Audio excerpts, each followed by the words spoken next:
نحمده ونصلي على رسوله الكريم أما بعد فأعوذ بالله من الشيطان الرجيم بسم الله الرحمن الرحيم أفما نحن بميتين إلا موتتنا الأولى وما نحن بمعذبين إن هذا لهو الفوز العظيم لمثل هذا فليعمل العاملون صدق اللہ العظیم.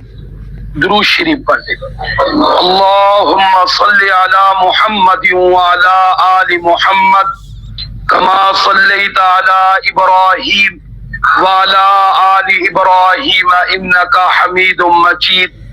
اللہم بارک علی محمد وعلی آل محمد کما بارکت علی ابراہیم وعلی آل ابراہیم انک حمید مجید. 23واں پارہ سورۃ الصافات اور رکوع نمبر 2 چل رہا ہے، اور آج کی تلاوت کردہ آیات مبارکہ میں سے آیت نمبر 58 سے لے کر 61 تک تلاوت کی گئی ہے. اور اللہ رب العزت نے ان آیات مبارکہ میں مضمون ذکر فرمایا ہے وہ اہل جنت والوں میں سے جنتی جو اپنے دوست یعنی دنیا کے اندر اس کا جو پارٹنر تھا جو جہنم میں چلا گیا تھا اپنے کفر کی وجہ سے، اس کے ساتھ گفتگو کے بعد جو اس نے گفتگو کی ہے اللہ تعالیٰ کی نعمتوں پر، اس کا ذکر کیا گیا ہے. کل کا سبق ذہن میں ہی ہوگا کہ اس نے اپنے دوست یعنی دنیا کے اندر اپنے پارٹنر سے جہنم میں اس کو دیکھ کر جو گفتگو کی تھی، اس کے بعد کہنے لگا افما نحن بمیتین. یہ اہل جنت کی اس گفتگو ہے جو جنت میں گیا ہے کہ پس کیا نہیں ہمیں موت آنے والی، الا موتتنا الاولی، مگر وہی جو پہلے آ چکی ہے، یعنی اب دوبارہ ہمیں کبھی موت نہیں آئے گی. جو آنی تھی وہ آ گئی ہے. جنت کے اندر موت نہیں ہوگی، ہمیشہ کی زندگی ہوگی. اور ساتھ ہی کہا وما نحن بمعذبین، وما نحن، اور نہیں ہمیں اب کوئی عذاب ہونے والا، یعنی کوئی مشقت، کوئی تکلیف، کوئی آنے والا اندیشہ، کوئی غم، کوئی خوف، فرمایا اب جنت میں نہیں ہوگا. جو ہونا تھا وہ ہو گیا. دنیا کے اندر مشقتیں بھی تھی، تکلیفیں بھی تھی، اور موت کے بارے میں خوف بھی تھا، اور آگے انجام کے اعتبار سے بھی ڈر تھا کہ نہ جانے اللہ کی پکڑ آ جائے، جہنم ٹھکانہ بن جائے. اس نے کہا یہ سب اندیشے ختم ہو گئے، موت کا معاملہ بھی ختم، اور کسی عذاب کا ڈر بھی کیا ہو گیا ہے، ختم ہو گیا ہے.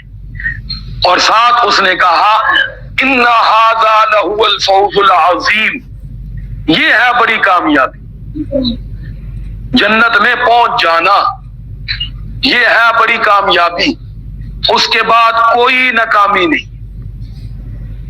اسی بات کو ہمارے استاد محترم فرماتے ہیں بار بار کہ ہم سفر میں ہیں، ہم منزل پہ نہیں پہنچے ہوئے، قدم قدم پہ ڈر اور خوف اور اندیشہ ہے، نہ جانے پھسل جائے، نہ جانے راستے سے ہٹ جائے، نہ جانے جو دین کا کام کر رہے ہیں اللہ معاف کرے اپنی کسی بد عملی کی وجہ سے وہ ہم سے چھن جائے. اصل معاملہ تو خاتمہ بالخیر پر ہے، خاتمہ بالخیر پر ہے. جب تک انسان کا خاتمہ ایمان پر نہیں ہو جاتا وہ اپنے بارے میں کچھ بھی نہیں کہہ سکتا، اپنے بارے میں کچھ بھی نہیں کہہ سکتا. عمل کے بارے میں بھی قبولیت اور عبد میں قبولیت یہ ہر وقت دماغ میں رکھنا چاہیے.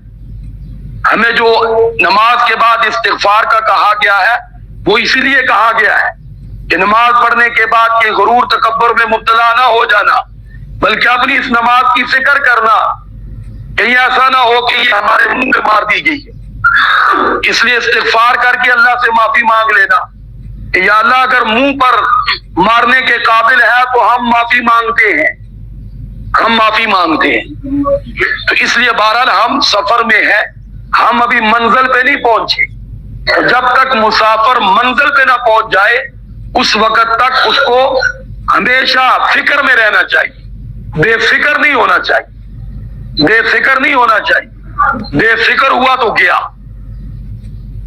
یہ فکر ہمیشہ مرد دم تک. یہی بات ہے حضرت امام احمد بن حنبل رحمہم اللہ تعالی.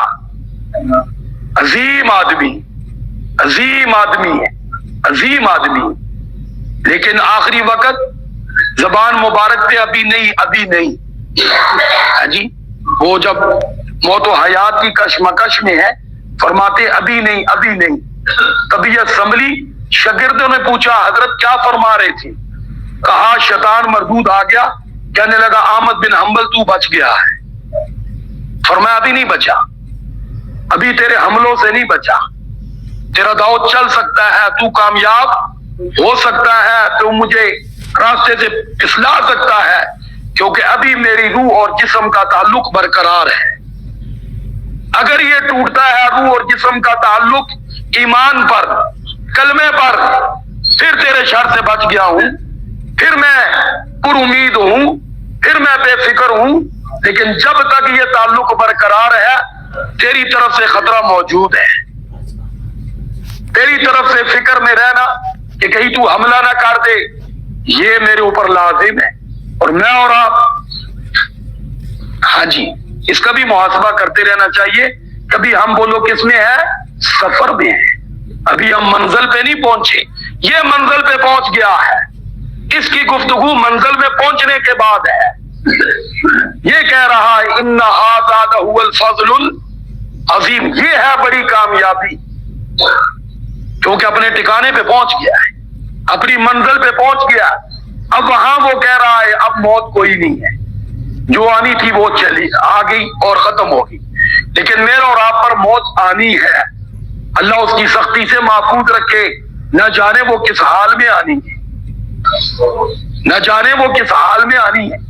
امام الاولیاء حضرت مولانا احمد علی لاہوری رحمہم اللہ تعالی استاد محترم سے سنا کہ وہ حضرت کا حوالہ دے کر فرما رہے تھے کہ حضرت نے لکھا بہت سے دیندار, بہت سے دین کا کام کرنے والے, بہت سے عالم فاضل قرا, فرمایا کہ خاتمہ کفر پر ہوتا ہوا دیکھا ہے. خاتمہ کفر پر.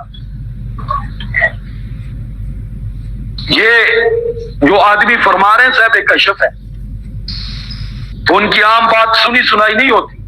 مشاہدے والی وہ اپنا مشاہدہ نقل فرماتی.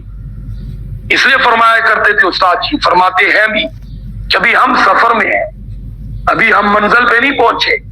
تو جب تک انسان منزل پہ نہ پہنچے تو اس کو ہمیشہ فکر مند رہنا چاہیے. بے فکر ہوا تو گیا. اور یہ جو گفتگو ہے یہ اس شخص کی ہے جو قرآن میں اللہ نے نقل کی ہے, وہ اپنے منزل پہ پہنچا ہوا ہے. یہ اس کی گفتگو ہے کہ منزل پہ پہنچنے کے بعد اس کی یہ گفتگو ہوگی, اور وہ گفتگو واقعی ہی قابل تحسین ہے کیونکہ منزل پہ پہنچ گیا ہے. تو اللہ رب العزت فرماتے ہیں لمثل ھذا, اگر کوئی چاہے کہ میرا بھی انجام ایسا ہی ہو, میرا انجام بھی ایسا ہی ہو, تو پھر وہ ماد آرزوؤں سے نہیں ہوگا, وہ خالی دعاؤں سے نہیں ہوگا. وہ کس سے ہوگا؟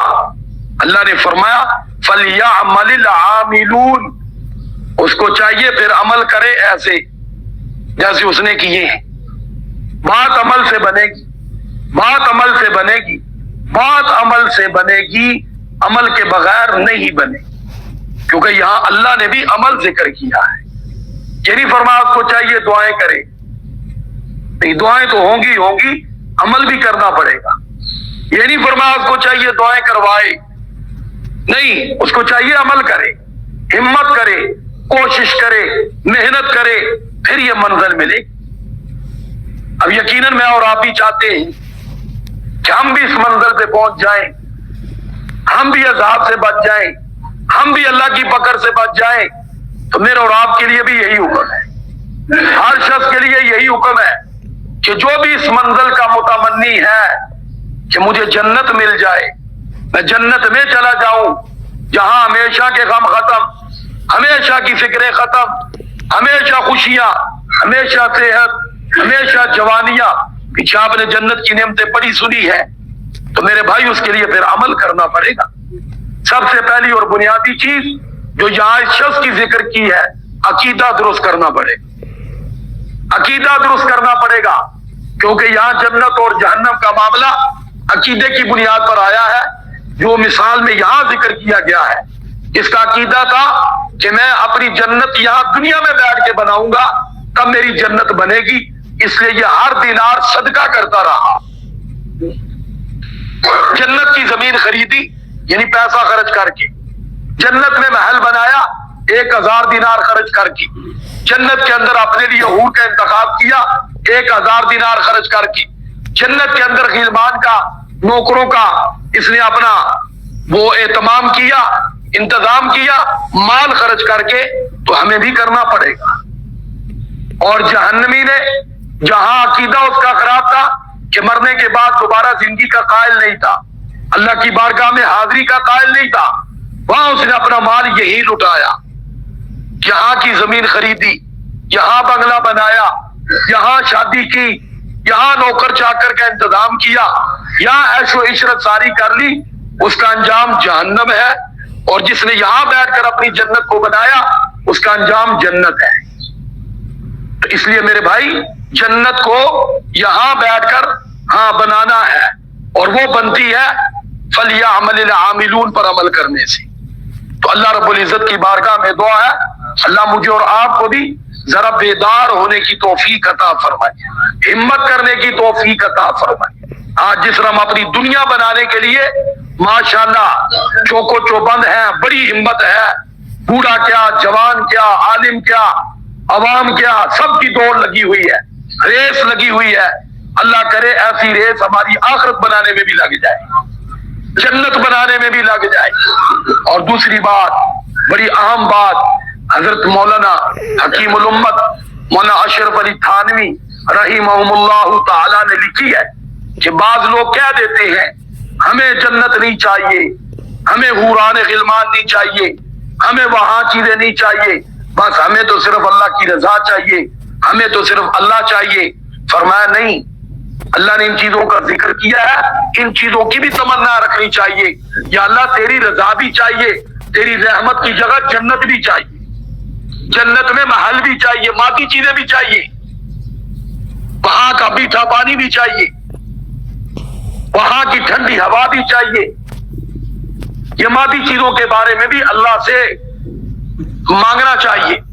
بعض یہ کہہ دینا مجھے تو جنت کی طلب نہیں ہے، مجھے تو جنت نہیں چاہیے، فرمایا یہ بات ٹھیک نہیں، یہ بے قدری ہے، کیونکہ اللہ نے جب ان چیزوں کا ذکر کیا ہے، اللہ نے فرمایا اس کی طرف آؤ دوڑو، تو یقیناً یہ چیزیں قابل قدر ہیں، یہ قابل قدر ہے، یہ قابل قدر ہے۔ اللہ ہمیں قدر نصیب فرمائے۔ وآخر دعوانا ان الحمد للہ رب العالمین۔ درود شریف پڑھ۔ اللهم صل على محمد وعلى آل محمد كما صليت على إبراهيم وعلى آل إبراهيم إنك حميد مجيد اللهم بارك على محمد وعلى آل محمد كما باركت على إبراهيم وعلى آل إبراهيم إنك حميد مجيد لا إله إلا الله محمد رسول الله صلی